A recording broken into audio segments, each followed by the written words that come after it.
Good afternoon. आज हम start करने जा रहे हैं ह्यूमन रिप्रोडक्शन। ठीक है, ह्यूमन रिप्रोडक्शन के अंदर देखो सबसे पहले हम करेंगे male reproductive system.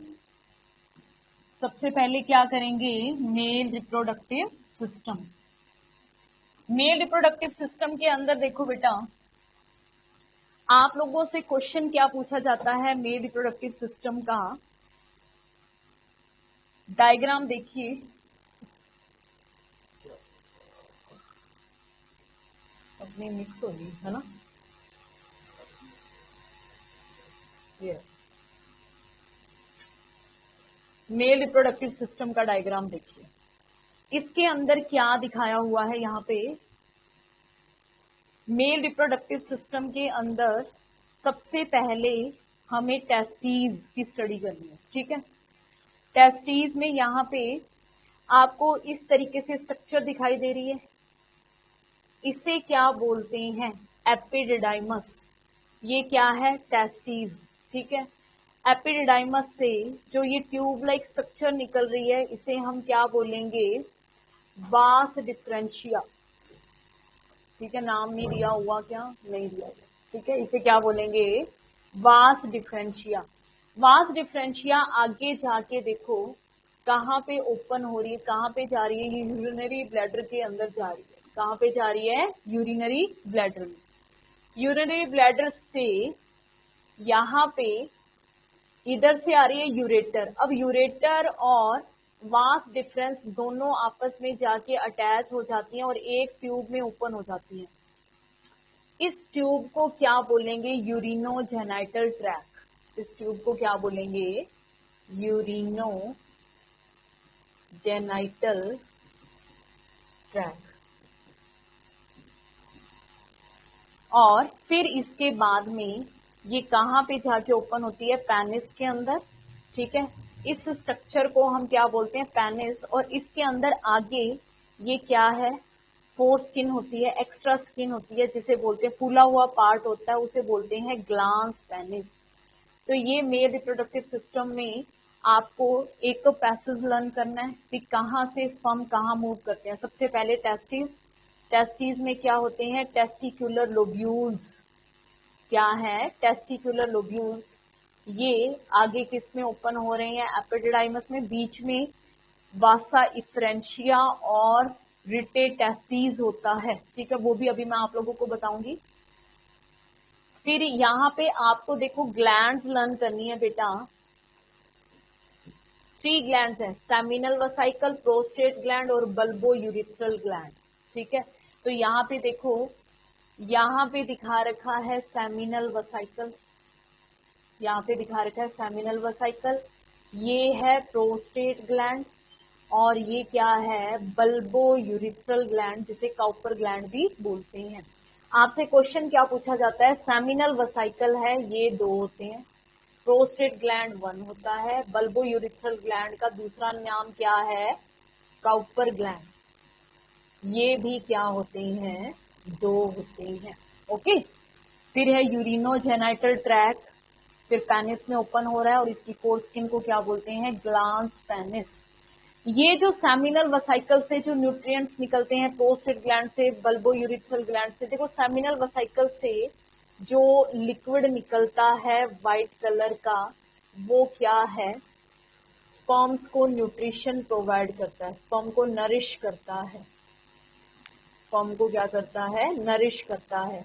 Prostate gland वाला भी नरिश करता है उनको, मतलब यहाँ पे वो क्लोड कर देता है, फिर उसके बाद में दोबारा स्पर्म मूव करना स्टार्ट कर देते हैं। बल्बो यूरिथ्रल ग्लैंड या काउपर ग्लैंड है, इससे सिक्रीशन होते हैं सेक्सुअल एक्साइटमेंट के टाइम।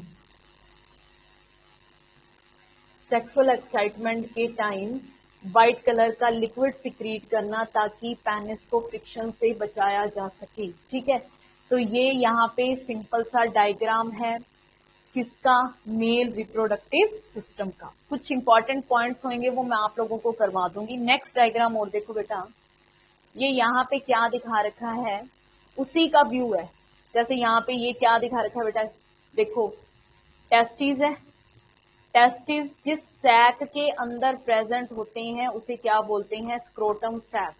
स्क्रोटम सैक है, ये बॉडी से बाहर होता है और इसका टेम्परेचर है 2 से 2.5 डिग्री सेंटीग्रेड क्या होता है, लेस होता है बॉडी के टेम्परेचर से। ओके, फिर उसके बाद में यहाँ पे ये एपिडिडाइमस है, यहाँ पे एपिडिडाइमस के अंदर स्पर्म क्या होते हैं, मैच्योर होते हैं, याद रखना है, स्पर्म क्या होते हैं, मैच्योर। ओके, फिर ये इधर एनस दिखा रखा है, प्रोस्टेट ग्लैंड दिखा रखी है, यहाँ पे ये क्या दिखा रखी है, प्रोस्टेट ग्लैंड। ये यहाँ पे लीफ लाइक स्ट्रक्चर में क्या दिखा रखा है, सेमिनल वसाइकल दिखा रखा है।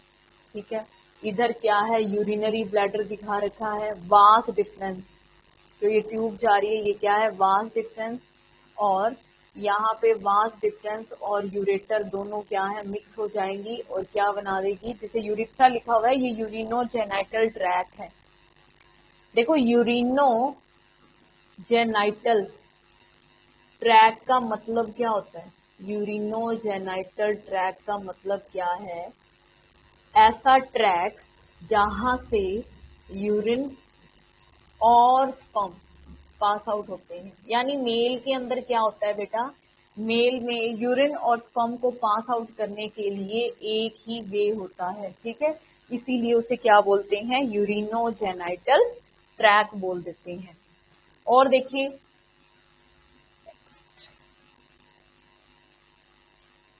अभी ये सब कुछ तो हमें करना है। हाँ, ये देखिए ये क्या दिखा रखा है बेटा, ये दिखा रखी है टेस्टिस की स्ट्रक्चर। इसमें आपको ये यहाँ पे दिखा रखे हैं कि इस तरीके से इनर जो मेम्ब्रेन है, ट्यूनिका एल्बुजिनिया, इनर मेम्ब्रेन को क्या बोलते हैं, ट्यूनिका एल्बुजिनिया, ये बहुत सारे सेप्टा बना देती है। ठीक है, बहुत सारे क्या बना देती है, सेप्टा बना देती है। और इनके बीच में ये क्या है, सेमिनिफेरस ट्यूब्यूल्स। सेमिनिफेरस ट्यूब्यूल्स के अंदर स्पर्म फॉर्मेशन होता है, स्पर्मेटोजेनेसिस, जिसे क्या बोलते हैं, स्पर्मेटोजेनेसिस होता है। ठीक है, अब यहां से स्पर्म निकल के कहां पे आता है, देखो जितनी भी सेमिनिफेरस ट्यूब्यूल्स है ना, इनके सबके लास्ट पार्ट मिलके एक जाल बना रहे हैं। इस जाल को क्या बोलते हैं, रिटेटेस्टीज। इसे क्या बोलते हैं, रिटेटेस्टीज। इस जाल को जितनी भी सेमिनिफेरस ट्यूब्यूल्स हैं उनके लास्ट पार्ट आपस में अटैच हो रहे हैं और एक जाल बना रहे हैं जिसे बोलते हैं रिटेटेस्टीज। अब रिटेटेस्टीज से यहाँ पे देखो 10 से 15 ट्यूब्स निकल रही हैं। इन ट्यूब्स को बोलते हैं वास इफ्रेंशिया। क्या बोलेंगे, वास इफ्रेंशिया। ठीक है, वास इफ्रेंशिया है, आगे किसमें ओपन हो रही है, एपिडिडाइमस में। एपिडिडाइमस किसमें ओपन हो रहा है, वास डिफरेंस में। किसमें ओपन हो रहा है, वास डिफरेंस में। ये तो ये टेस्टिस की स्ट्रक्चर दिखा रखी है। आपसे ये क्वेश्चन पूछ सकते हैं कि टेस्टिस के अंदर जो ये सेप्टा फॉर्मेशन हो रहा है ये किस लेयर की वजह से हो रहा है, ट्यूनिका एल्बुजिनिया की वजह से होता है।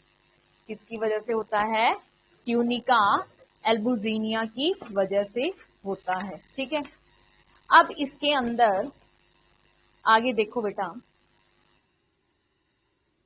ये आपको मैंने मेल रिप्रोडक्टिव सिस्टम के बारे में डायग्राम के थ्रू एक्सप्लेन कर दिया है। अब इसके बारे में कुछ इंपॉर्टेंट चीजें हैं जो आपको लिखनी है, वो आप लिख लीजिए। ठीक है, लिखेंगे हम यहाँ पे मेल रिप्रोडक्टिव सिस्टम के बारे में।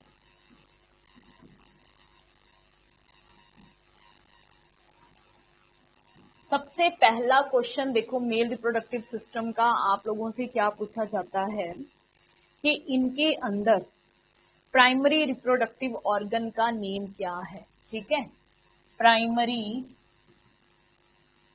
Reproductive organ, primary reproductive organ का नेम है टेस्टिस, याद रखना है। ठीक है, प्राइमरी रिप्रोडक्टिव ऑर्गन का नेम क्या है, टेस्टिस है।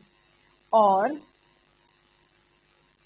सेकेंडरी, इसे प्राइमरी सेक्स ऑर्गन भी कह सकते हैं, प्राइमरी सेक्स ऑर्गन भी कह सकते हैं। और फीमेल का अगर पूछा जाए तो फीमेल में primary sex organ ovary. Primary sex organ क्या है? ओवरी है, ठीक है। और मेल का secondary sex organ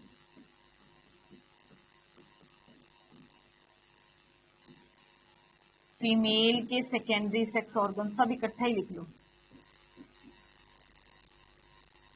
secondary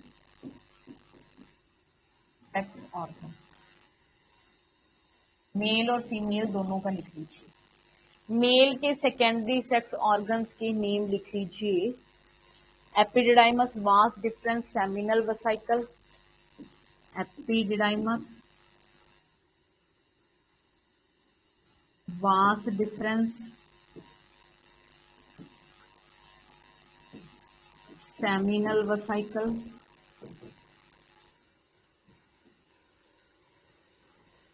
prostate gland और बल्बो यूरिथ्रल ग्लैंड, या फिर जिसे क्या बोल देते हैं, काउपर ग्लैंड। ये क्या है? सेकेंडरी सेक्स ऑर्गन्स हैं मेल और फीमेल।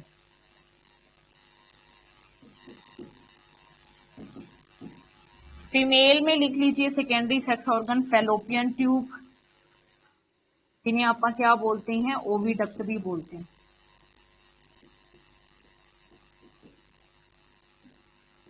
फैलोपियन ट्यूब जिसे हम क्या बोलते हैं? ओविडक्ट भी बोलते हैं।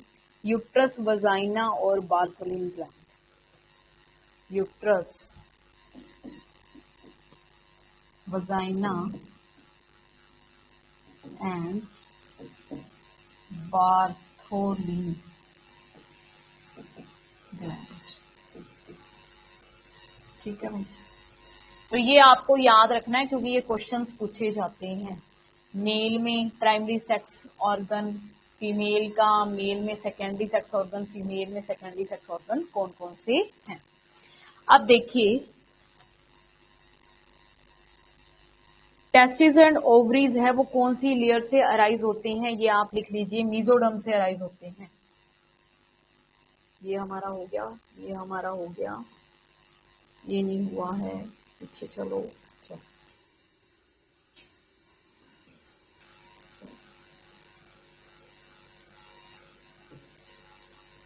Mail and female sex organ यानी testis and ovaries arise from mesoderm. थोड़ा सा देखो, मैं फिर से बता देती हूँ, वैसे तो मैंने कई बार बता दिया। हमारे अंदर बेटा 3 जर्म लेयर होती है। कब बनती है ये? जब एम्ब्रियो का डेवलपमेंट होता है, जब गैस्ट्रोलेशन स्टेज आती है, ठीक है। At the time of embryo development, जिसे हम क्या बोलते हैं? गैस्ट्रोलेशन। गैस्ट्रोलेशन, गैस्ट्रोलेशन के प्रोसेस में जब क्या बनता है? गैस्ट्रोला फॉर्मेशन होती है। उस टाइम हमारे अंदर 3 जर्म लेयर्स बनती हैं। उन 3 लेयर्स के नाम आप सबको पता है, एक्टोडर्म, मीजोडर्म और एंडोडर्म, ठीक है। 3 जर्म लेयर हैं, कौन कौन सी? Ectoderm, mesoderm, endoderm. और ये तीनों जर्म लेयर्स मिलके क्या करती हैं? ऑर्गेनोजेनेसिस।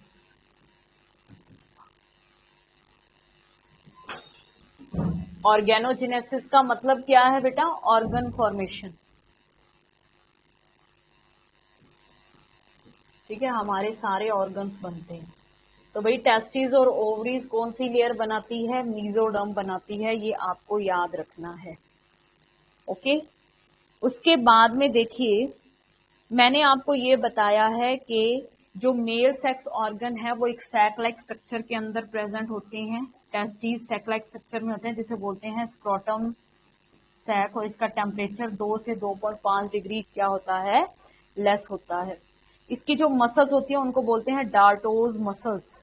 इसकी जो मसल्स होती हैं, इस सैक की जो मसल्स हैं, ठीक है, स्क्रोटम की मसल्स को क्या बोलते हैं, लिखोगे डार्टोज मसल्स।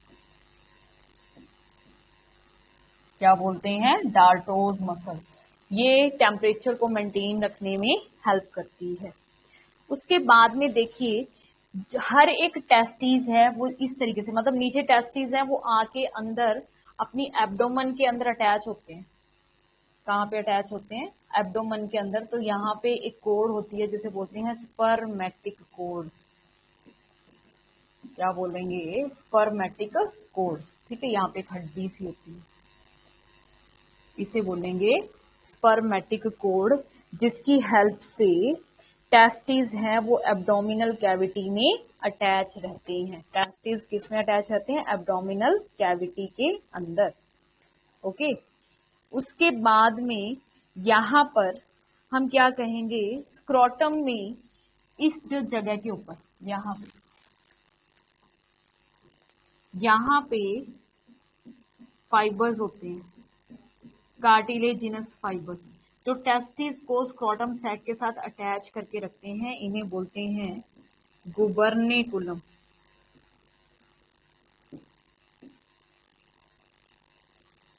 क्या बोलते हैं, गुबर्नेकुलम, ठीक है। क्या बोलोगे, ग्रुप ऑफ फाइबर जिनकी हेल्प से टेस्टिस है वो स्क्रोटम सैक के साथ अटैच रहते हैं, उन फाइबर्स को क्या बोलते हैं, गुबर्नेकुलम बोला जाता है।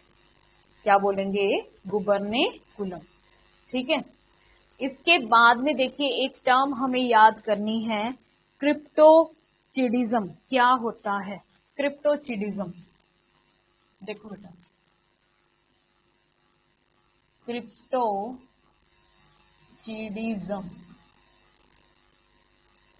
क्रिप्टोचिडिज्म क्या है, क्रिप्टोचिडिज्म क्या है, देखो, अनडिसेंड टेस्टिस को बोलते हैं, अनडिसेंड टेस्टिस, अनडिसेंड टेस्टिस। देखो क्या होता है बेटा, वैसे तो टेस्टिस हैं, जब बच्चे का जन्म होता है ना, मतलब 9 मंथ के अंदर, 8 मंथ तक तो एब्डोमिनल कैविटी में ही रहते हैं, 9 मंथ के अंदर टेस्टिस हैं वो बॉडी से बाहर डिसेंड कर जाते हैं, बाहर निकल जाते हैं, ठीक है। बहुत सारे बच्चे ऐसे जन्म लेते हैं जिनके अंदर क्या होता है कि टेस्टिस है वो एब्डोमिनल कैविटी के अंदर ही रह जाते हैं, तो अंदर का टेम्परेचर हाई है, तो फिर उनके अंदर टेस्टिस है, उनके अंदर स्पर्म की फॉर्मेशन नहीं हो पाती, तो डिसऑर्डर को बोलते हैं क्रिप्टोचिडिज्म, या फिर अनडिसेंड टेस्टिस के लिए ये टर्म यूज की जाती है। क्या लिखोगे, कंडीशन इन विच वन और both testis fail to descend, condition in which testis fail to descend, ठीक है, बॉडी से बाहर नहीं निकल पाते, तो उसे हम क्या बोलते हैं, क्रिप्टोचिडिज्म। आगे देखिए, टेस्टिस की लेयर्स के नेम। टेस्टिस में 3 कोट होते हैं, टेस्टिस में कितने कोट होते हैं, 3 कोट्स होते हैं। तीनों के नाम लिख लो बेटा। सबसे बाहर वाला है tunica vaginalis, tunica albuginea, tunica vasculosa. Tunica vaginalis, tunica albuginea, tunica vascularis. ये सबसे आउटर है बेटे, ये मिडल है, और ये क्या है, इनर। तो ये मिडल वाली याद है, सेप्टा बने थे इनसे, जब टेस्टिक्युलर लोब्यूल्स बनते हैं तो सेप्टा किससे बनते हैं, ट्यूनिका एल्बुजिनिया से बनते हैं। ओके, उसके बाद में आपने एपिडिडाइमस का फंक्शन लिखना है बेटा। इसमें क्या है, स्टोर द स्पर्म और एपिडिडाइमस में क्या होता है, एपिडिडाइमस में आपको याद रखना है कि 1 महीने तक स्पर्म स्टोर रह सकते हैं, ठीक है। मैच्यूरेशन होता है स्पर्म का, मैच्यूरेशन ऑफ स्पर्म, 1 महीने तक स्पर्म इसके अंदर स्टोर रह सकते हैं। मैच्यूरेशन स्पर्म का कहाँ पे होता है, एपिडिडाइमस के अंदर होता है। अब देखिए तीनों ग्लैंड्स के बारे में मैं बता देती हूँ। ग्लैंड्स मतलब जो सीमन बनाने में हेल्प करते हैं, सेमिनल वेसिकल, प्रोस्टेट ग्लैंड और काउपर ग्लैंड। उसके बाद आपका मेल रिप्रोडक्टिव सिस्टम कंप्लीट हो जाएगा। तीनों के बारे में लिख लो बेटे। सबसे पहले लिखो सेमिनल वेसिकल, सेमिनल वेसिकल। इससे आपको क्या पूछेंगे कि स्पर्म को न्यूट्रिशन मिलता है और क्या मिलेगी, फ्रक्टोज शुगर, ठीक है। ये आपसे क्वेश्चन पूछ सकते हैं कि सेमिनल वेसिकल से जो सिक्रेशंस निकलते हैं उनके अंदर कौन सी शुगर होती है, फ्रक्टोज शुगर होती है, ओके। और इसका पीएच है वो एल्केलाइन होता है, पीएच होता है 7.3, एल्केलाइन होता है, ठीक है।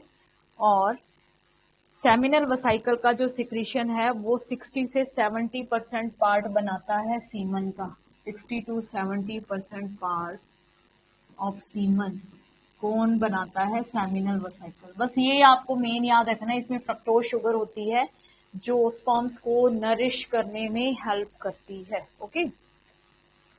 इसके बाद में देखिए बेटा प्रोस्टेट ग्लैंड है, 30% पार्ट बनाता है सीमन का,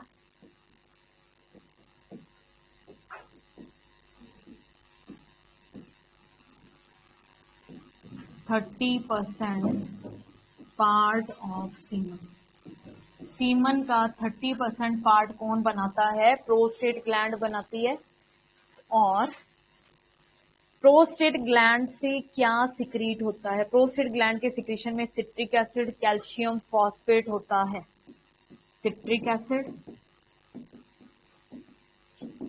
कैल्शियम फॉस्फेट। मतलब कुल मिला के आप ये कह सकते हैं कि जो सीमन है, सीमन क्या होता है, सबसे पहली बात तो सीमन क्या होता है, seminal vesicle, prostate gland, Cowper gland के जो सिक्रीशंस हैं प्लस स्पर्म्स को क्या बोलते हैं, सीमन बोलते हैं। और इन सबका काम क्या है, स्पर्म्स को न्यूट्रिशन प्रोवाइड करना, ठीक है। इन सबका काम क्या है, स्पर्म्स को न्यूट्रिशन प्रोवाइड करना।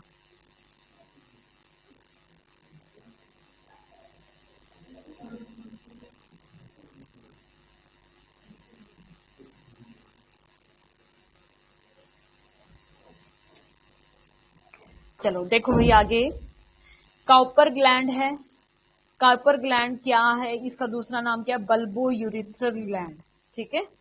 थर्ड क्या है, काउपर ग्लैंड, जिसका नाम क्या है, bulbo urethral gland. Cowper gland का दूसरा नाम क्या है, बल्बो यूरिथ्रल ग्लैंड। इससे जो सिक्रीशंस होते हैं ना वो ट्रांसपेरेंट जेली लाइक होता है। इसका जो सिक्रीशन है कैसा होता है, transparent and jelly like, transparent और जेली लाइक होता है। तो भाई ये क्या करते हैं, ये पेनिस को फ्रिक्शन से बचाते हैं, ठीक है। तो इस तरीके से तीनों ग्लैंड्स का आपको लर्न रखना है, ओके।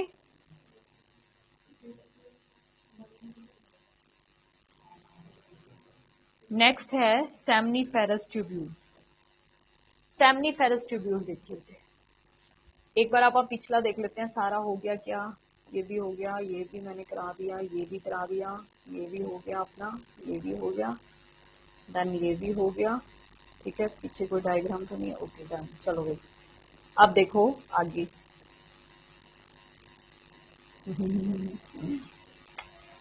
सेमिनल वसाइकल कहाँ पे चलेगी, ये रही भाई सेमनीफेरस ट्यूब्यूल। एक देखूं मैं इससे रिलेटेड कोई और डायग्राम तो नहीं अपना, हाँ चलो भाई ये क्या है, सेमनीफेरस ट्यूब्यूल्स है बेटा।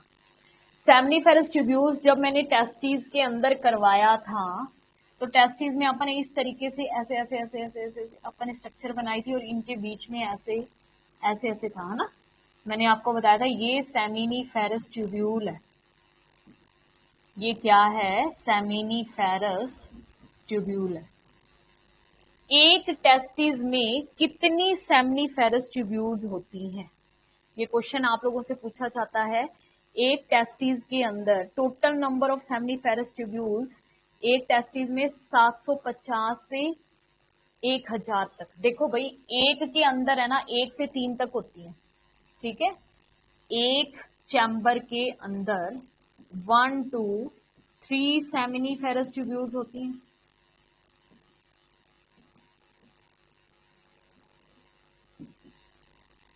और आपका क्या कहते हैं, एक टेस्टिस में टोटल कितने चैम्बर होते हैं, 150।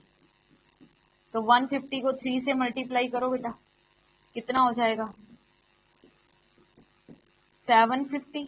यानी एक टेस्टिस के अंदर 150 चैम्बर्स हैं, हर चैम्बर के अंदर 3 तक अगर सेमनीफेरस ट्यूब्यूल कहें तो total number of seminiferous tubule एक टेस्टिस में 750 है, ठीक है। दोनों में अगर आपसे पूछा जाए वो क्वेश्चन पे डिपेंड करता है। एक टेस्टिस के अंदर 750 सेमनीफेरस ट्यूब्यूल है। अब इस सेमनीफेरस ट्यूब्यूल को अगर हमने बीच में से कट करके इसका सेक्शन देखेंगे तो हमें इस टाइप से दिखेगा बेटा, ठीक है। इसके अंदर देखो आपको सब कुछ समझ में आ जाएगा। सेमनीफेरस ट्यूब्यूल के अंदर ये सेमनीफेरस ट्यूब्यूल का कट दिया हुआ है। इसके अंदर देखो इस टाइप से स्ट्रक्चर्स आपको देखें, ये तो एक गोला दिखा रखा है, ऐसे ऐसे इस टाइप से हमें स्ट्रक्चर्स दिखाई देती हैं। तो यहाँ पे जो स्पेस है, यहाँ पे जो स्पेस है इस स्पेस को बोलते हैं इंटरस्टिशियल स्पेस। यहाँ पे इंटरस्टिशियल सेल्स हैं, यानी यहाँ पर हम क्या कहें, कुछ स्पेशल टाइप की सेल्स पड़ी होंगी। यहाँ पर हम क्या कहेंगे, कुछ स्पेशल टाइप की सेल्स पड़ी होंगी, लिक्विड भरा हुआ है। इस स्पेस को क्या बोलते हैं, interstitial space. Okay, interstitial space के अंदर जो सेल्स हैं उन्हें हम क्या बोल रहे हैं, इंटरस्टिशियल सेल। कोई नेम बता सकता है इंटरस्टिशियल सेल का, सर्टोली सेल की लेडिंग सेल, ये बता दो। ऑप्शन दे रही हूं मैं आपको, सर्टोली सेल होती है कि लेडिंग सेल होती है। देखिए जरा उधर कोई बताता है तो। लेडिंग सेल्स, इन्हें क्या बोलते हैं, लेडिंग सेल्स, ठीक है भाई। ये जो सेल है, ये जो सेल आपको दिख रही है बेटा, ये इसका न्यूक्लियस है। इन सेल्स को बोलते हैं इंटरस्टिशियल सेल्स या फिर लेडिंग सेल्स। ओके, अंदर आपको यहाँ पे नर्स सेल कहीं लिखा हुआ दिख रहा है क्या, नहीं दिख रहा, ठीक है। आगे यहाँ पे आप लोगों को ये जो दिख रही है ये लिखा हुआ सस्टेंटिकुलर सेल, इनको क्या बोलते हैं, सर्टोली सेल, और इनको नर्स सेल भी बोलते हैं। इनको क्या बोलते हैं, नर्स सेल। ये देखो ये स्पर्म है, ये यहाँ पे मूव करके जा रहे हैं और इन सर्टोली सेल के अंदर जाके एंटर कर जाते हैं और वहां से न्यूट्रिशन लेते हैं, ठीक है। तो सर्टोली सेल है वो क्या करती है, न्यूट्रिशन प्रोवाइड करती है स्पर्म्स को। ओके, अब यहाँ पे देखो स्पर्मेटोजेनेसिस का प्रोसेस भी यहीं पे होता है। ये जो सेल्स दिखा रखी हैं, ये जो सेल्स दिखा रखी हैं, इन सेल्स के अंदर, इन सेल्स को देखो क्या बोल रहे हैं, सबसे पहले इनको बोलते हैं स्पर्मेटोसाइट्स। स्पर्मेटोसाइट्स का मतलब क्या है, स्पर्म बनाने वाली सेल। इनके अंदर आपको दिख रहा है ये इस टाइप से स्ट्रक्चर्स बन रही हैं। ये क्या बन रहे हैं, ये देखो ये क्या बन रहे हैं, ये क्या बन रहे हैं, ये स्पर्म्स बन रहे हैं। इनके अंदर क्या बनते हैं, स्पर्म्स बनते हैं और फिर ये बाहर निकल आते हैं, ठीक है। और इनको न्यूट्रिशन देगी नर्स सेल। इनको न्यूट्रिशन कौन देती है, नर्स। तो यहाँ पे स्पर्म्स के लिए स्पर्मेटोजोआ टर्म किसके लिए यूज की जाती है, स्पर्म के लिए यूज की जाती है, याद रखिएगा। कभी कभी स्पर्म नहीं लिखा होता, स्पर्मेटाजोआ टर्म लिखी होती है, तो आपको यहां से लर्न करना है। उसके बाद में स्पर्मेटाजोआ मतलब स्पर्म बनने से पहले वाली स्टेज को क्या कहते हैं? स्पर्मेटिड। आपको याद रखना है, स्पर्मेटोसाइट से बना स्पर्मेटोटिड, स्पर्मेटिड से बना स्पर्मेटाजोआ। ठीक है, अभी देखो मैं आपको लिखवा देती हूँ यहाँ पे जो जो स्टेजेस होती हैं। आपको ये याद रखना है, इंटरस्टिशियल सेल में लेडिंग सेल्स हैं, अंदर सर्टोली सेल है, सर्टोली सेल्स को नर्व सेल कहती हैं जो स्पर्म को न्यूट्रिशन प्रोवाइड करती हैं।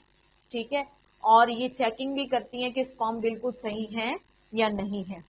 लेडिंग सेल है, ये क्या सिक्रीट करती है? टेस्टोस्टेरोन हार्मोन का सिक्रेशन करती है। लेडिंग सेल है, किसको सिक्रीट करती है? टेस्टोस्टेरोन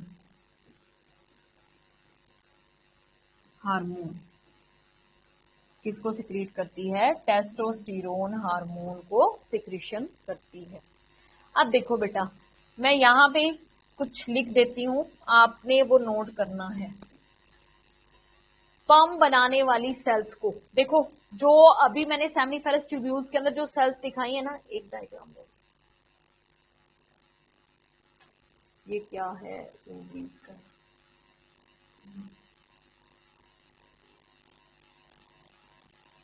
यार अपना डायग्राम कहाँ चला गया, ये रहा।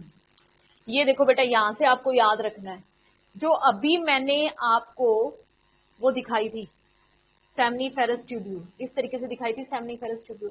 इसके अंदर यहाँ पे जो सेल्स थी, यहाँ पे तो थी सर्टोली सेल, यहाँ पे जो सेल हैं इन सेल्स को क्या बोलते हैं? स्पर्मेटोगोनिया। तो एक स्पर्मेटोगोनिया है, उसके अंदर सबसे पहले माइटोसिस होगा। माइटोसिस क्या होता है? इक्वेशनल डिवीजन, 2 सेल बनेगी, 2 से 4 बनेगी। अब हम इन सेल्स को क्या बोलेंगे? Primary spermatocytes. ये याद रखना है, स्पर्मेटोगोनिया से क्या बना? स्पर्मेटोसाइट। स्पर्मेटोसाइट्स के अंदर फर्स्ट मियोटिक डिवीजन होगा, और इसमें क्या है? मियोटिक डिवीजन क्या होता है बेटा? रिडक्शनल डिवीजन होता है। क्या होता है? रिडक्शनल डिवीजन होता है। फिर इसके अंदर आगे डिवीजन हुआ, यानी ये एक का दिखा दिया, इसमें भी सेम ही होएगा, दोनों में सेम होएगा। तो यहाँ पे इन्होंने ये दिखा रखा है कि एक स्पर्मेटोसाइट से 4 स्पर्मेटोजोआ बनते हैं, यहाँ पे ये बता रखा है, यानी इससे भी 4 ही बनेंगे। ठीक है, तो इसमें अब फिर उसके बाद में जो सेल्स बनेंगे उन्हें क्या बोलेंगे? Secondary spermatocytes. सबको पता है मियोसिस 2 होती है, मियोसिस फर्स्ट और मियोसिस सेकेंड। मियोसिस सेकेंड से जो 4 सेल बनेंगी उन्हें बोलेंगे स्पर्मेटिड्स, और स्पर्मेटिड्स से बनते हैं स्पर्मेटोजोआ जिन्हें हम बोलते हैं स्पर्म। तो ये सारा प्रोसेस कहाँ पे हो रहा है? सेमिनिफेरस ट्यूब्यूल्स के अंदर हो रहा है। कहाँ पे हो रहा है? सेमिनिफेरस ट्यूब्यूल्स के अंदर। स्पर्मेटोगोनिया से बना प्राइमरी स्पर्मेटोसाइट्स, फिर सेकेंडरी स्पर्मेटोसाइट, फिर स्पर्मेटिड्स, फिर स्पर्मेटोजोआ। ये यहाँ पे क्रोमोसोम दिखा रखे हैं बेटा, पहले 46 होंगे, फिर 23, और फिर इनके अंदर कितने होंगे? 23। यहाँ से ये आपको पता चल रहा है कि स्पर्म में वो हमेशा क्या होते हैं? हैप्लॉइड होते हैं, नंबर इनका n होता है। ओके, तो ये सेमिनिफेरस ट्यूब्यूल्स के अंदर दिखा रखा है। ओके, इस प्रोसेस को हम क्या बोलते हैं? स्पर्मेटोजेनेसिस। स्पर्म फॉर्मेशन के प्रोसेस को, ये पूरा प्रोसेस क्या है? स्पर्मेटोजेनेसिस। स्पर्म फॉर्मेशन के प्रोसेस को बोलते हैं स्पर्मेटोजेनेसिस। ओके, ठीक है। उसके बाद में देखिए नेक्स्ट हम क्या करेंगे, बैक आ जाओ वापस, स्पर्म की स्ट्रक्चर कर लेते हैं। स्पर्म की क्या कर लेते हैं? स्ट्रक्चर। स्पर्म की स्ट्रक्चर बहुत ही इंपॉर्टेंट है बेटा, इसके ऊपर बहुत बार क्वेश्चन आता है।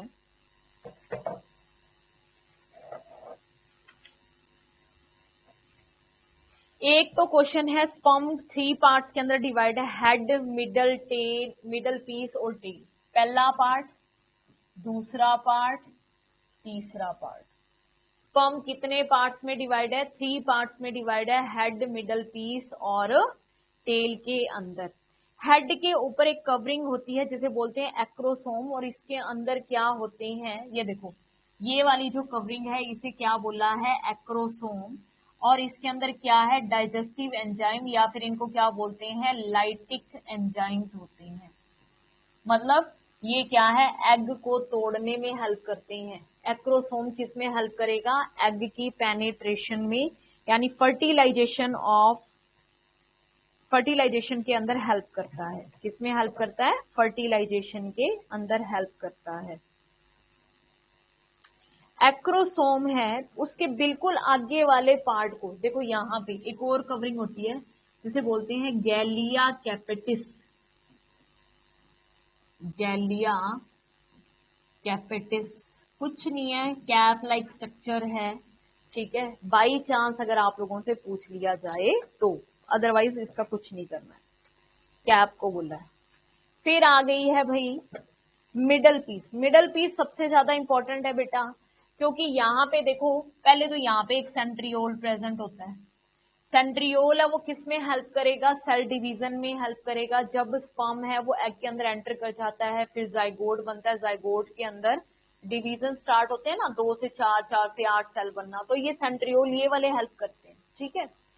उसके बाद में यहाँ पे सेंट्रियोल प्रेजेंट है, यहाँ पे इसके अंदर माइटोकॉन्ड्रिया है। ये माइटोकॉन्ड्रिया है, इसका स्पाइरल होता है इस तरीके से।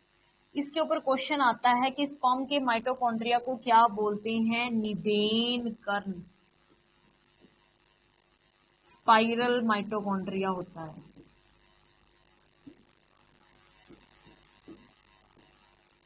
ठीक है। इसके माइटोकॉन्ड्रिया को क्या बोलते हैं, निवेन कर्ण। ये स्पाइरल माइटोकॉन्ड्रिया होता है।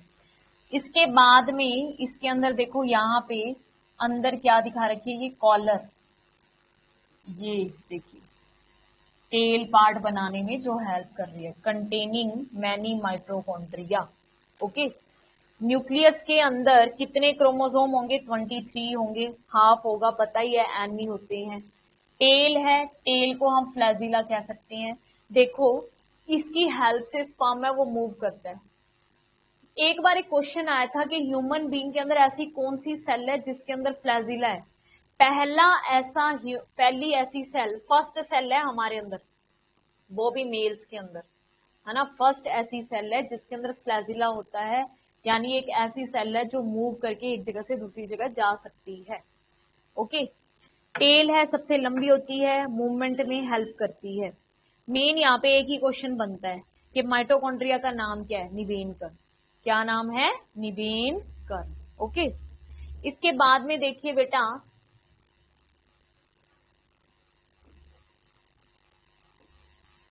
हो गया सारा डन, जितना अपना ने करना था। हाँ, ये देखिए बेटा, ये बहुत ही इंपॉर्टेंट है। क्या दिया हुआ है, सेक्शन पेनिस का। पेनिस का क्या दिया हुआ है, सेक्शन। इसके अंदर आपको लेबलिंग मैं ही करूंगी भाई, डायग्राम ही दिख रहा है आपको, और तो कुछ दिख नहीं रहा। ये क्या है, transfer section of the body of the penis. Penis का ट्रांसफर सेक्शन है। पेनिस का क्या है, ट्रांसफर सेक्शन। इसके ऊपर देखो क्वेश्चन क्या बनते हैं बेटा, आपको जो ये दिखाई दे, ये तो सारी बेटा वेसल्स हैं, ब्लड वेसल्स हैं, मतलब ब्लड सप्लाई के लिए सारी क्या है, blood vessels. Actually question in तीनों पे पूछा जाता है और इसके ऊपर पूछा जाता है, जो आपको लर्न करना है, ठीक है। तो यहाँ पे आपको याद रखना है, इन दोनों टिश्यूज का नाम क्या है, कॉर्पस कैवर्नोसम।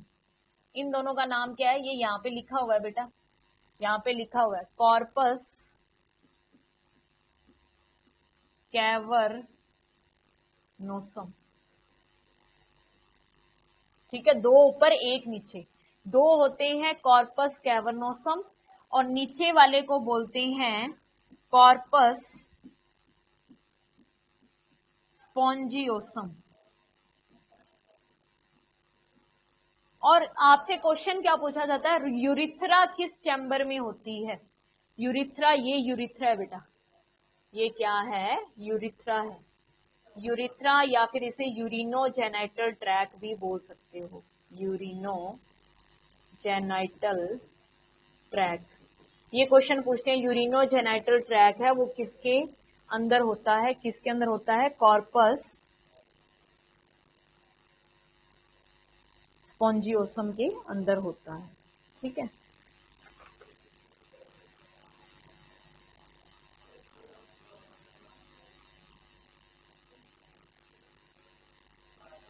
बस इतना ही इसके बारे में करना है और ज्यादा कुछ नहीं करना आपको। बस ये टिश्यूज के नाम याद रखने हैं, ये चीज याद रखनी है और कुछ करने की जरूरत नहीं है।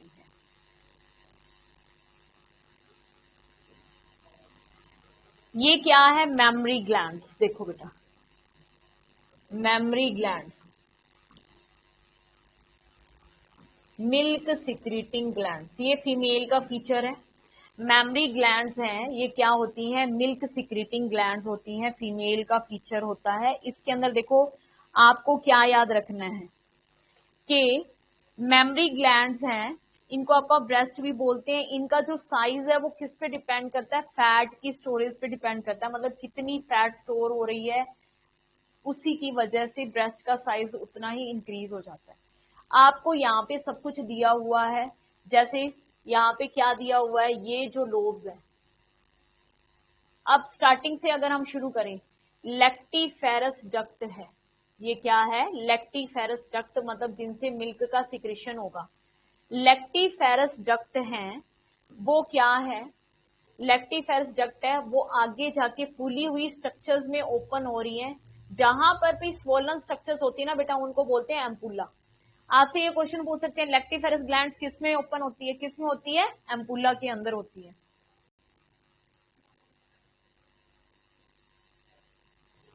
एम्पुला, लेक्टिफेरस ग्लैंड्स है वो एम्पुला में ओपन होती है। एम्पुला आगे किस में ओपन हो रहा है? देखो, मेमोरी डक्ट्स में। ये आगे जो डक्ट दिख रही हैं, इन डक्ट्स को हम क्या बोलेंगे बेटा? Memory duct.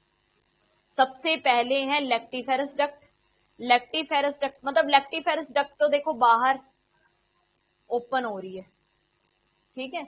ये आगे एम्पुला में ओपन हो रही है, एम्पुला आगे मेमोरी डक्ट में ओपन हो रहा है, मेमोरी डक्ट आगे सेकेंडरी मेमोरी ट्यूब्यूल्स में ओपन हो रहे हैं, और ये आगे क्या बना रही हैं? Memory lobules. क्या बना रहे हैं? Memory lobules. तो इन्होंने एक टर्म लिखी हुई है, मेमोरी लोब्स हैं वो ब्रेस्ट के अंदर कितने होते हैं? Glandular tissues of each breast is divided into 15 to 20 memory lobules containing cluster of cells called alveoli. ये मेमोरी लोब्यूल्स हैं, यानी एक मेमोरी लोब्यूल, दूसरा मेमोरी, तीसरा, इस तरीके से बहुत सारे लोब्यूल्स हैं। ये तो होते हैं बेटा 15 से 20। एक ब्रेस्ट के अंदर कितने होते हैं? 15 से 20। और इनके अंदर वाली जो सेल्स हैं, इनके अंदर वाली जो ये सेल्स हैं, इन सेल्स को बोलते हैं एल्वियोलाई। तो क्या बोलेंगे? मेमोरी लोब्यूल्स हैं, जिन सेल्स से मिलके बने हैं उन सेल्स को क्या बोलेंगे? एल्वियोलाई बोलते हैं। ओके, मेमोरी लोब्यूल्स जिन सेल से मिलके बने हैं उनको क्या बोलेंगे? एल्वियोलाई। एल्वियोलाई है वो मिल्क का सिक्रीशन करती हैं। Alveoli secrete milk. एल्वियोलाई है वो क्या करते हैं? मिल्क को सिक्रीट करते हैं। ओके, उसके बाद में देखिए, पूजा पूछ रहे हैं मैम कौन सी बुक फॉलो करनी है। देखो, आप एमसीक्यू की कोई भी बुक ले आओ नीट एग्जाम के लिए, जैसे अरिहंत की आ रही है, अच्छी बुक है, ठीक है। आपको तो एमसीक्यूज की प्रैक्टिस करनी है ना, तो मेरे ख्याल से वो ले आओ। दिनेश की भी है, काफी आ रही है, कोई भी एक उठा लो, कोई फर्क नहीं पड़ता, सबके अंदर सेम है, सबके अंदर मैटर सेम है, ऐसे कोई नहीं है। हाँ, आप स्पेशल मास्टर कैडर की कह के मत लेना, क्योंकि मास्टर कैडर वाली के अंदर क्या है, आपको कुछ मिस्टेक्स मिलेंगी। जैसे अच्छी बुक्स होती है ना, वो आप फॉलो करो, ठीक है। मास्टर कैडर की तो जैसे स्वर्ण की आ जाएगी, है स्वर्ण की आ जाएगी, वो बिल्कुल बेकार है, उसमें कुछ भी नहीं दिया हुआ। तो मास्टर कैडर की जो अपने पंजाब लेवल की है ना, वो नहीं आप लोगों ने फॉलो करनी। उसके अलावा आप कोई भी एमसीक्यू की बुक फॉलो कर सकते हो जो नीट एग्जाम्स के लिए आती हैं, ठीक है। आपका और उनका सिलेबस बिल्कुल सेम है, बल्कि आपका पेपर उनके पेपर से इजी आता है। ओके, तो आप वो बुक ले सकते। मेरे ख्याल से तो अरिहंत की ले लो, सफिशियंट है नीट एग्जाम के लिए। अरिहंत की आ रही है, एक MTG भी आती है, वो भी ले सकते हो, मल्टीपल क्वेश्चंस दिए होते हैं उसके अंदर, कोई भी ले लो एक, ठीक है। मैटर सब में सेम है, कोई फर्क नहीं पड़ता, लेकिन हाँ मास्टर कैडर का कह के मत लेना, फिर सही नहीं मिलेगी। ओके, तो यहाँ पे देखो बेटा, आपसे ये पूछ सकते हैं मिल्क का सिक्रेशन कौन करती है, मिल्क का सिक्रेशन करती हैं एल्वियोलाई। ओके, मिल्क क्या करता है, protect the young ones from various infection. कहते हैं ना माँ का दूध सबसे अच्छा होता है, वो क्या करते हैं, बच्चे को प्रोटेक्शन प्रोवाइड करने में हेल्प करता है। और मदर के मिल्क से, मिल्क के सिक्रेशन के प्रोसेस को क्या बोलते हैं, लैक्टेशन। ठीक है, लैक्टेशन अगर कहीं पे लिखा हुआ आ रहा है लैक्टेशन, लैक्टेशन का मतलब क्या है, मदर से मिल्क क्या सिक्रेशन हो रहा है मैमरी ग्लैंड से, उसे बोलते हैं लैक्टेशन। ठीक है,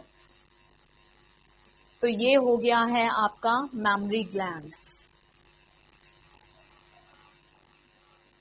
कोई डायग्राम ऐसा तो नहीं चला गया जो मैंने नहीं करवाया हो, एक बार देख लो, शुरू से एक बार फिर से करवा, है ना। पहले हमने क्या किया, टेस्टीज, ये हो गया, ये तो तुम लोग रीड कर लेना, तुम्हारे पास पहुंच ही जाएगा, है ना सब कुछ। ये भी हो गया, ये भी हो गया, ये भी हो गया, चलो ये मेंस्ट्रुएशन साइकिल, फीमेल, 3 4, बस 4 डायग्राम रह गए। इसमें से आप फीमेल वाला तो शुरू करेंगे कल, ओवरी ओवरी वाला, ये तो स्ट्रक्चर्स मैं तुम्हें करवा देती हूँ। ठीक है, देखो भाई इसके अंदर ये फीमेल रिप्रोडक्टिव सिस्टम दिया हुआ है, सबको पता है, छोटी क्लासेस में भी डायग्राम बनाते थे, है ना, फीमेल रिप्रोडक्टिव सिस्टम का। ओवरीज दे रखी हैं, ओवरीज यहाँ पे लिगामेंट्स की हेल्प से अटैच रहती हैं। ये क्या है, फिम्ब्रीज, जो क्या है एग को पकड़ती हैं। ठीक है, एग को पकड़ने में हेल्प करती हैं। ये आगे फेलोपियन ट्यूब है, फेलोपियन ट्यूब के 3 पार्ट हैं, इनफंडिबुलम, एम्पूला और इस्थमस। एम्पूला पार्ट में होता है फर्टिलाइजेशन। ये क्वेश्चन पूछा जाता है कि यहाँ से भाई स्पर्म मूव करते करते करते करते करते करते स्पर्म मूव करते जब यहाँ पहुंचेंगे ना, इधर से एग आएगा, फिर फर्टिलाइजेशन होता है, यानी फर्टिलाइजेशन का प्रोसेस है वो एम्पूला पार्ट के अंदर होता है। इसे फेलोपियन ट्यूब या ओविडक्ट भी बोलते हैं। क्या बोलते हैं, ओविडक्ट। उसके बाद में ये क्या है, यूटेराइन, इस पार्ट को बोलते हैं फंडस पार्ट। क्या बोलते हैं, फंडस पार्ट। कहते हैं फंडस पार्ट के अंदर इम्प्लांटेशन होता है। फंडस पार्ट के अंदर क्या होता है, इम्प्लांटेशन। इम्प्लांटेशन का मतलब बेबी जाके जुड़ता है, वहां पे एम्ब्रियो जाके अटैच होता है। हम मोस्टली डायग्राम देखते हैं ना तो यहाँ पे दिखता है, ऐसे ऐसे दिखाते होते हैं, है ना, लेकिन एक्चुअली में इम्प्लांटेशन कहाँ पे होता है, फंडस पार्ट के अंदर होता है, यूट्रस का पार्ट। ये यूट्रस की कैविटी है बेटे। ठीक है, यूट्रस के अंदर 3 लेयर्स होती हैं। सबसे बाहर वाली को बोलते हैं पेरीमेट्रियम, बीच वाली को बोलते हैं मायोमेट्रियम, सबसे अंदर वाली को बोलते हैं एंडोमेट्रियम। ये जो फोल्ड दिख रहे हैं ना, ये एंडोमेट्रियम के हैं बेटे। एंडोमेट्रियम सबसे इंपॉर्टेंट है, जब मेंस्ट्रुएशन साइकिल होता है, जब ब्लीडिंग होती है, तो ये एंडोमेट्रियम ही टूट टूट के यहाँ से बाहर निकलता है वजाइना से। ठीक है, ब्लड वेसल्स निकलती हैं, वो हम करेंगे मेंस्ट्रुएशन साइकिल। इस पार्ट को बोलेंगे बेटा सर्विक्स। यूट्रस तो अब इतना हो गया ना, इस पार्ट को बोलेंगे सर्विक्स। ये है सर्विकल कैनाल, और इस वाली एरिया को बोलेंगे हम वजाइना। ठीक है, तो ये ह्यूमन फीमेल रिप्रोडक्टिव सिस्टम है। ओवरीज हम करेंगे कल, और मेंस्ट्रुएशन साइकिल भी करेंगे कल, ये करवा देती हूँ बेटा। देखो लास्ट, ओवरीज और मेंस्ट्रुएशन साइकिल के बारे में मैं आपको कल बताऊंगी। ठीक है, इसको देख लो, oogenesis है, oogonia, मतलब आप लोगों को सबको पता है कि भाई हमारे अंदर एक एग का फॉर्मेशन होता है। स्पर्म तो एक सेल से कितने बन रहे थे, 4। एग कितना बनता है, 1 बनता है। तो यहाँ पे जो ये सेल है, इसके अंदर ये सेल कहाँ पे होगी बेटा, ये सेल होती है ओवरी के अंदर, जिसे फॉलिकल सेल बोलते हैं। फॉलिकल सेल के अंदर बनता है एग या ओवम। ओके, तो यहाँ पे oogenesis के प्रोसेस के अंदर, ये इतना प्रोसेस फीटल लाइफ में हो रहा है, जब बच्चा है वो मदर की बॉडी के अंदर होता है, तभी क्या है हमारे अंदर एग वगैरह बन जाते हैं जितने बनने हैं। ठीक है, जन्म लेने के बाद हमारे अंदर एग नहीं बनते हैं, तो इन सेल्स को हम क्या बोलेंगे, प्राइमरी oocyte। अब इनके अंदर मियोसिस का प्रोसेस कब होगा, जब प्यूबर्टी आती है, जब हम 14 साल के होंगे, 12-13, किसी में 12 से 14 साल, जब हम 12 से 14 साल के होंगे ना बेटा, तब इनके अंदर मियोसिस होता है। इतने ये क्या है, हम यूं कहते हैं कि अरेस्टेड कंडीशन के अंदर रहते हैं, ठीक है। इतना तो कब हो गया, जब हम मम्मा की बॉडी के अंदर हैं। जन्म लेने के बाद कुछ नहीं होता 14 साल तक, 14 साल के बाद 12, 13, 14 कुछ भी हो सकता है।